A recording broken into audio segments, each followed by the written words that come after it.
बहुत समय पहले की बात है। भारत के एक छोटे से गांव में एक मेहनती और ईमानदार किसान रहता था। उसका नाम रामू था।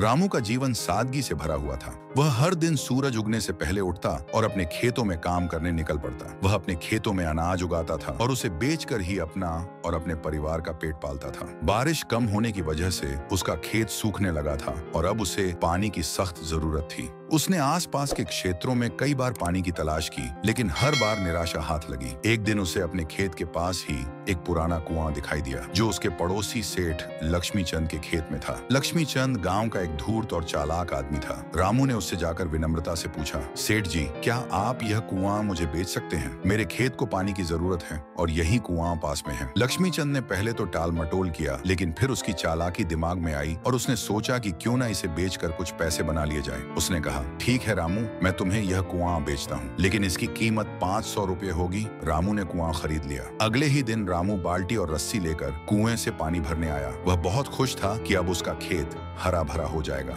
लेकिन तभी वहां लक्ष्मी चंद आ पहुंचा और चिल्लाकर बोला, अरे ठहरो, तुम क्या कर रहे हो? रामू ने भोलेपन से कहा, सेठ जी, मैं तो अपने कुएं से पानी भर रहा हूँ, आपने ही तो मुझे ये कुआं बेचा है। लक्ष्मी चंद ने हंसते हुए कहा, हाँ रामू, मैंने कुआं बेचा था, लेकिन पानी नहीं। पानी मेरी संपत्ति है, तुम इसमें से पानी नहीं ले सकते। रामू ये सुनकर चौंक गया। उसे समझ नहीं आया कि यह कैसा तर्क है। वह दुखी मन से घर लौट आया और सोचा कि अब क्या किया जाए। वह सीधे राजा के दरबार में पहुंचा। उस समय उस राज्य में न्यायप्रिय राजा अकबर का राज था। राजा आम जन की समस्या सुनने के लिए रोज दरबार लगाते थे। रामू ने राजा को पूरी बात विस्तार से बताई और कहा, महाराज, मैंने कुआं खरीदा है, लेकिन अब मुझे उससे पानी लेने नहीं दिया जा रहा। कृपया मुझे न्याय दिलाएं। राजा अकबर ने रामू की बात ध्यान से सुनी और फिर अपने सबसे चतुर और प्रिय मंत्री बीरबल को बुलाया। उन्होंने कहा, बीरबल, यह बड़ा ही विचित्र मामला है, क्या तुम इसका कोई समाधान निकाल सकते हो? बीरबल मुस्कुराए और बोले, जरूर महाराज, मुझे इस मामले की तह तक जाने दीजिए। बीरबल ने लक्ष्मीचंद को दरबार में बुलाया और उससे सवाल किया, सेठ जी, क्या यह सच है कि आपने रामू को कुआं बेचा है?